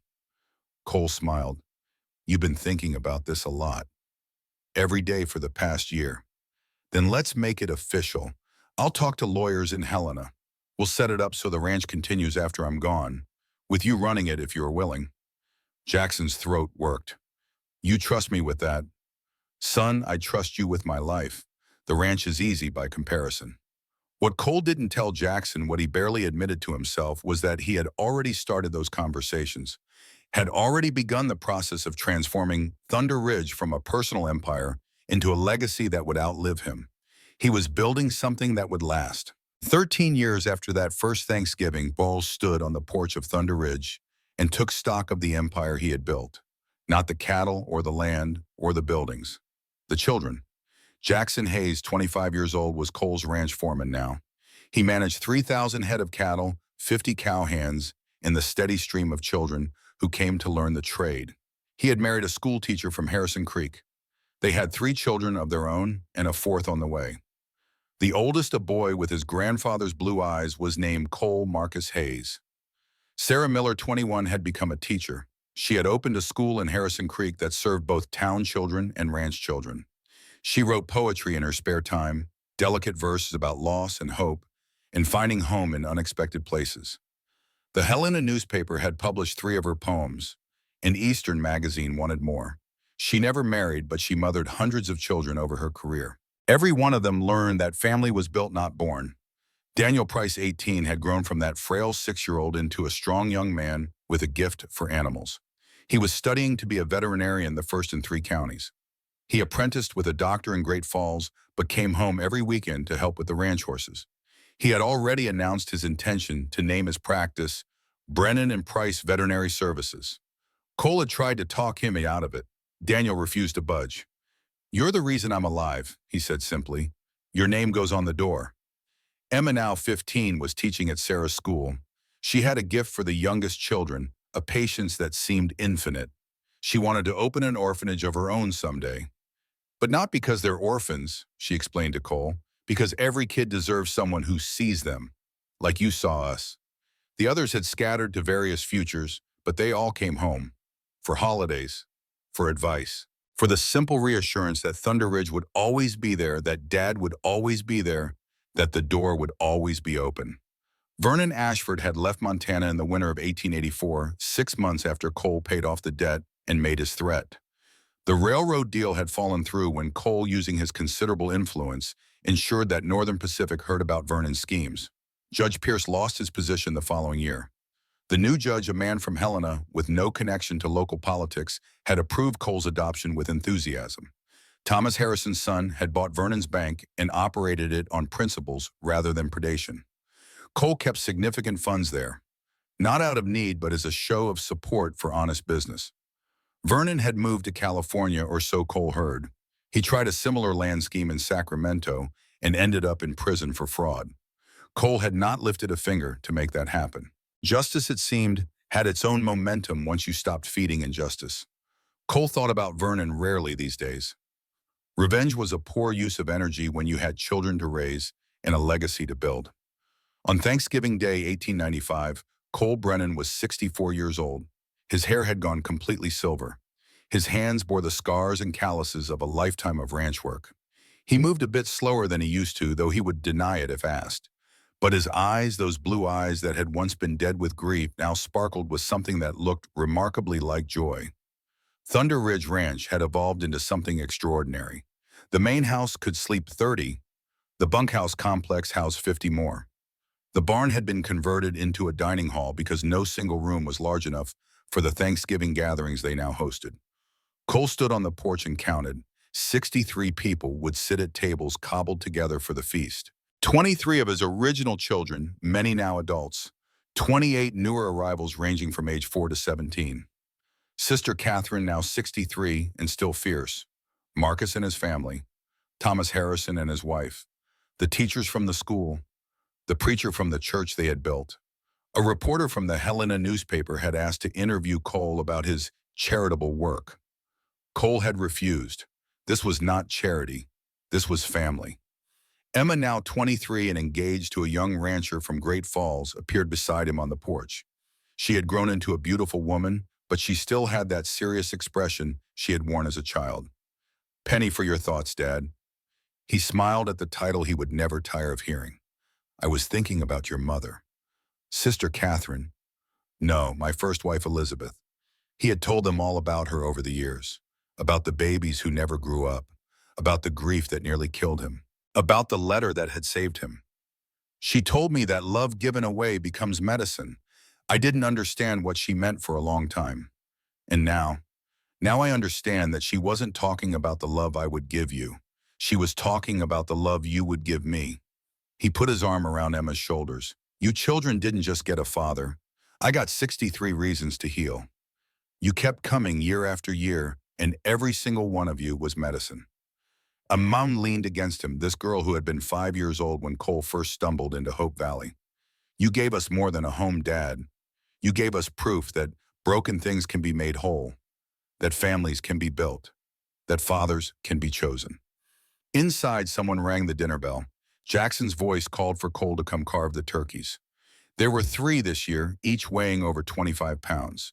Cole had been carving Thanksgiving turkeys for 13 years now. He would carve them for as many years as God gave him. But before he went inside, Cole looked one more time at the empire he had built. Not the 10,000 acres stretching to the mountains. Not the herds of cattle dotting the meadows. Not the buildings or the fences or the irrigation systems that had cost a fortune. He looked at the children, his legacy. In the windows he could see them moving, laughing, setting tables, stealing bites of pie when they thought no one was watching, living the kind of life every child deserved. Some would stay at Thunder Ridge. Some would leave and build their own families, but all of them would carry forward what they had learned here. That family was about choice. That love was about action. That broken people could heal each other if they were brave enough to try. Dad, Daniel called from inside. We can't start without you. Coming, Cole called back. He took one last look at the cemetery on the hill where four graves watched over everything he had become. Then he turned toward the noise and warmth and chaotic love waiting inside. In 1910, 15 years after that Thanksgiving dinner, Thunder Ridge Ranch was officially chartered by the state of Montana as a children's home. Cole Brennan, 79 years old and still writing every morning, signed the papers with a hand that shook only slightly. Jackson ran the ranch. Daniel provided veterinary services for free. Sarah served on the board of directors. Emma had opened her own children's home in Great Falls, modeled after Thunder Ridge. The original 23 had become 60, then 100, then more. Over the next 90 years, Thunder Ridge Ranch would provide a home for over 2,000 children. Every one of them would learn the story of Cole Brennan, the broken cowboy who proved that fathers were made, not born. But on a cold November morning in 1912, Cole Brennan took his last ride. He was 81 years old. He had buried Sister Catherine 2 years before. He had outlived most of his generation. But he had also seen his children have children, and those children have children. 3 generations of proof that love given away becomes medicine. They found him on the hill above the ranch, still in his saddle, his horse standing patient and quiet. He had ridden up to the cemetery as he did every morning, to talk to Elizabeth, to thank her for not letting him stay in the dark.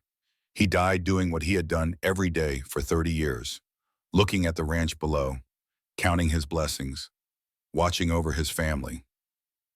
At his funeral, over 300 people came. Many of them were children he had raised. Many more were children those children had raised. They told stories about a man who had hidden food in the darkness, carved toys in secret, and finally found the courage to love again. Jackson, now 44 years old, gave the eulogy. My father once told me that he spent 30 years building an empire of land and cattle. But that wasn't his real legacy. His legacy is standing in this room. Every child he raised, every child we're raising, every child who will come after us, and learn that family is built through choice and commitment and showing up even when it's hard. Dad taught us that broken things can be made whole, that fathers don't have to share your blood to share your heart, that love, even when it terrifies you, is always worth the risk. He was a cowboy, a rancher, a widower who learned how to live again. But most importantly, he was a father. To 23 of us first, to hundreds more after. And every single one of us is standing here today because he decided that love was worth giving away. They buried Cole on the hill next to Elizabeth and the 3 babies. His headstone was simple. Thunder Ridge Children's Ranch finally closed in 2012, not because it failed, but because the need had changed. Foster care systems had evolved. Social services had improved. The ranch that Cole Brennan built had served its purpose. But at the closing ceremony, over 500 people gathered. Descendants of the original 23, children who had passed through Thunder Ridge in the decades after Cole's death. Historians who had studied the remarkable experiment of a grief-stricken cowboy who turned his ranch into a family. Jackson's great-great-granddaughter, herself named Cole, after her legendary ancestor, stood before the assembled crowd and told the story one more time. In 1882, a man named Cole Brennan was dying inside a house built for joy, but filled with grief. He had lost everything: his wife, his children, his hope. He decided that the only safe thing to do was hide from the world and wait for death to claim him.